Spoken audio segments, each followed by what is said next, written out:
आखिरकार मेरी पसंद की बहू आ ही गई। मेरे दोनों बेटों की शादी हो गई।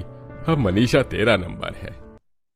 अरे पापा, मुझे अभी शादी नहीं करनी। अभी तो मैं अपनी दोनों भाभीयों के साथ इस घर में रहना चाहती हूँ और उनके हाथ का टेस्टी टेस्टी पकवान खाऊंगी। हाँ, तो मेरी पसंद की बहू भी आई है जो शहर की है, खुले विचारों की है। मुझे नहीं लगता आपकी पसंद की गांव की बहू कुछ कर पाएगी। ये तो वक्त ही बताएगा अमृता। तब अमृता छोटी बहू का गृह प्रवेश करवा देती है। तब सुधा देवी उर्फ दादी सास, अरे ओ मरियम उजमानी, एक बहू की आरती गृह प्रवेश करवा दी है, बड़ी बहू की कौन करवाएगा? माँ जी, मुझे तो इस गरीब बहू का गृह प्रवेश करवाने में कोई दिलचस्पी नहीं है। वैसे भी देखो मेरी शहरी बहू कितना सारा दहेज लेकर आई है, पर ये गांव की गवार क्या लेकर आई है? अच्छा, अब तू ऐसे दोनों बहू के बीच नाप तोल करके भेदभाव करेगी क्या?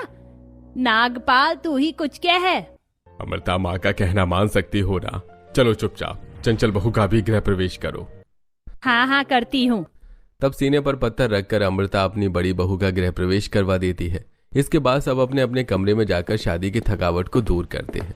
अगले दिन गांव की बहू संस्कारी थी तो सूर्योदय से पहले ही उठकर घर की सफाई कर दी और नहा धोकर तुलसी में जल चढ़ाती है। ओम सुभद्राय नमः, ओम सुभद्राय नमः। पूजा तो हो गई, बाकी काम भी हो गया। अब पहली रसोई की तैयारी कर लेती हूँ, अच्छा अच्छा पकवान बना दूंगी।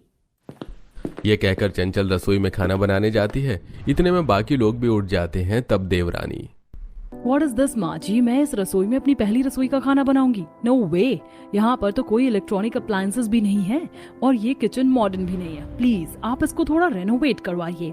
मेरी प्यारी बहू, तू चिंता मत कर, तुझे जैसी रसोई चाहिए वैसी रसोई बनवा देती हूँ मैं, लेकिन पैसे बहुत लगेंगे।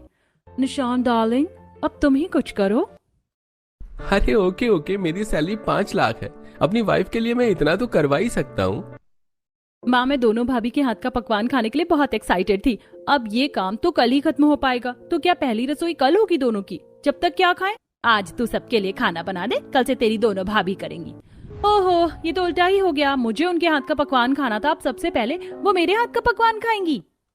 तब मनीषा सबके लिए चाय आलू टोस्ट बनाकर लाती है, जिसे खाकर दोनों भाभी खुश हो जाती हैं। वहीं दूसरी तरफ किचन को मॉडर्न किचन बनाने का काम चलता है, जो अगले दिन तक हो जाती है और शहरी बहू अपने लाई मॉडर्न इलेक्ट्रॉनिक अप्लायंसेस किचन में रख देती है।